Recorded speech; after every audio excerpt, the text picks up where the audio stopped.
Time for the markets with Zac Ashmore. More good news on China and on the markets as a whole. Zac? Thanks, Mike. And you're right. Another week of climbing prices. China's still buying, and fallout from the Derecho 2 weeks back still being felt. Let's take a look. Last week's biggest gain, besides lumber, for now it's a given, wheat. That's because China's been buying up American grains, likely to replenish their supplies lost from COVID. Soybeans and corn also feeling the rally. They're up too. Last week's only loss, live cattle, but not by much, 63 cents. As we've been reporting, China on a buying spree of U.S. commodities, namely wheat, soybeans, and corn. Two common feed crops. Several reasons for that, namely feed for their recovering swine herds. I know COVID's been on everyone's minds, but if you remember, just before the coronavirus turned everything upside down, African swine fever was raging through Asia and parts of Europe. It appears China is recovering, hence the need for feed. Not only that, but the buys show attempts to fulfill that Phase 1 trade deal, also negotiated early this year. Analyst Naomi Blohm says encouraging trades with China making prices rise. I'm really concerned and interested as far as what China is doing, as far as their buying. Of course, they're not going to come out and do any large purchases, but they are continuing to do these small purchases. And when I looked back at the current USDA data, if you look at what China grows for wheat, it's 140 million metric tons. And that is actually almost double what Russia grows. So China grows that themselves, and yet they are using 125 million metric tons. So they're supposed to have ending stocks that are almost, just a little bit higher than what they grow. But they're still buying, and the pace of what they've been importing of wheat is more than usual. So it tells me something's going on there, and it could be that they are looking for feed. It could be the wheat, it's going to be corn. They bought all that sorghum. And so there is demand there as their hog herd continues to expand, and also the poultry production is expanding. So, good news. They're living up so far to the Phase 1 deal. And let's just hope that we can continue to see those exports continue to grow. The USDA is projecting us to be using soybeans for demand for exports at just over 2 billion bushels. That is a lot. That's pretty much half of the crop that we grow.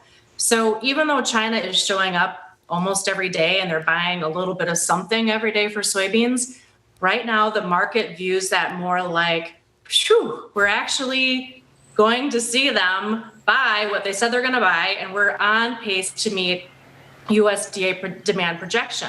The market's going to get excited about the exports only if we see China coming in and buying more than what the USDA is currently anticipating. Until then, we're just right on track for where we need to be.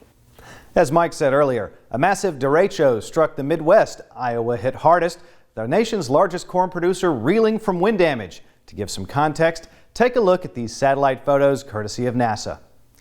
The before photo shows healthy fields, although drought conditions still an issue. Now as the after photo slides by, you'll see waves of green over the same area. This is the path of ruined fields wrought by the derecho. Current damage estimates close to last week, around 8 million acres of corn and 6 million acres of soybeans, according to the USDA. In the larger market, analyst Naomi Blohm says the storm affected national yields. Had that Iowa storm not happened, we would actually be looking at a very bearish situation, because besides Iowa, the Pro Farmer Tour pretty much found great supplies of corn and soybeans everywhere. But because of the Iowa damage, that really pulled down the national yield.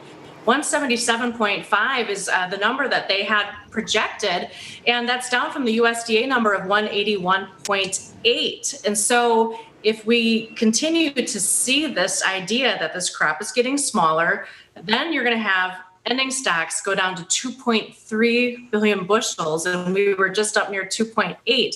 And that's a very different story. We've got good demand from China with buying. They bought today for over 400,000 metric tons. So the demand is there, and now we have an issue where, maybe the supply isn't quite as big as what we thought. And so the corn market is going to be watching next week. We're going to be seeing a couple of things. We're heading into first notice day for the September grains. And so there's going to be some last minute finagling of contracts and positions, but we're keeping an eye on the weather because the Midwest is really starting to get dry. We don't get rains, we're going to see the yields come down even further for both corn and even the soybeans. As you know, a few months ago, the USDA introduced the Coronavirus Food Assistance Program, or CFAP. to relieve producers impacted by the epidemic. A recent poll by Farm Future shows how they intend to use it.